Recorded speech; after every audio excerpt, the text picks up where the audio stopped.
ಬಾಗೋತ್ರೆ ಸರ್ವಜ್ಞ ಗೊತ್ತುಂಟೆ ನಿಮ್ಗೆ?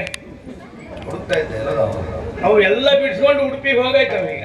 ಹೋಗಾಯ್ತಾ? ಹೌದಾ? ಸಿಕ್ಕಿದ ನಿಮಗೆ? ಸಿಕ್ಕಿದ್ದಾರೆ ನನಗೆ. ನೀವೇ ಸಿಕ್ಕಿದ್ರು ಒಂದು ಮಾತು ಹೇಳು ಅಂತ ಹೇಳ್ದ.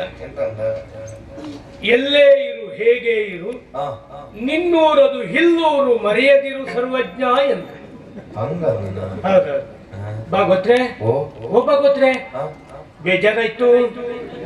ಇಲ್ಲಪ್ಪ, ನನಗೂ ಸಿಕ್ಕದ ಬರ್ಬೇಕಿದೆ. ಹೌದಾ? ಹೌದಪ್ಪ.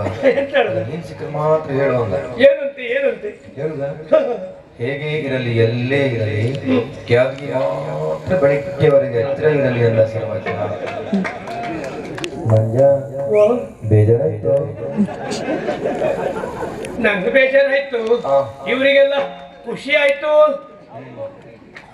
ಕಿರಿದುಂಬು ತೊಬ್ಬರನ್ನು ಕರೆದುಂಬುದು ಅತಿ ಹಿತವು, ಕರೆಯದೊಬ್ಬರನ್ನು ಉಣುತೀರ್ಪನೂಟ ನರಕದೂಟ ಸರ್ವಜ್ಞ. ಇದ್ರ ಅರ್ಥ ಗೊತ್ತುಂಟನ? ಇದರ ಅರ್ಥ ಮಾತ್ರ ಗೊತ್ತುಂಟು. ಬೇಡಿ ತಿನ್ನುವುದಾದ್ರೂ 4 ಜನರಿಗೆ ಹಂಚಿ ತಿನ್ನುವುದ್ರಲ್ಲಿ ಹಿತ ಉಂಟಂತೆ. ಮನೆಯಲ್ಲಿ ಮೂಟೆಗಟ್ಲೆ ಇದ್ರು ಇನ್ನೊಬ್ಬರಿಗೆ ಕೊಡದೆ ಊಟ ಮಾಡ್ತಾರೆ ನೋಡಿ, ಅಂತವ್ರ ಊಟ ನರಕದ ಊಟವಂತೆ. ಇವತ್ತು 4 ಜನರಿಗೆ ಅನ್ನ ಹಾಕು ಯೋಗ್ಯತೆ ಕೊಟ್ಟಿದ್ದಾನೆ ದೇವರು. ನನ್ನ ಹುಟ್ಟು ಹಬ್ಬ ಅಂತ ಹೇಳಿದ್ದೇನೆ. ನಾ ಹುಟ್ಟಿ ದಿವಸ ಯಾವ್ದು ಅಂತ ನಂಗೂ ಸರಿ ಗೊತ್ತಿಲ್ಲ. ಪುರ್ಸೊತ್ತುಂಟು, ಎಲ್ಲರ ಹತ್ರ ಊಟಕ್ಕೆ ಬನ್ನಿ ಅಂತ ಹೇಳಿದ್ದೇನೆ. ಬನ್ನಿ ಎಲ್ಲ ಊಟ.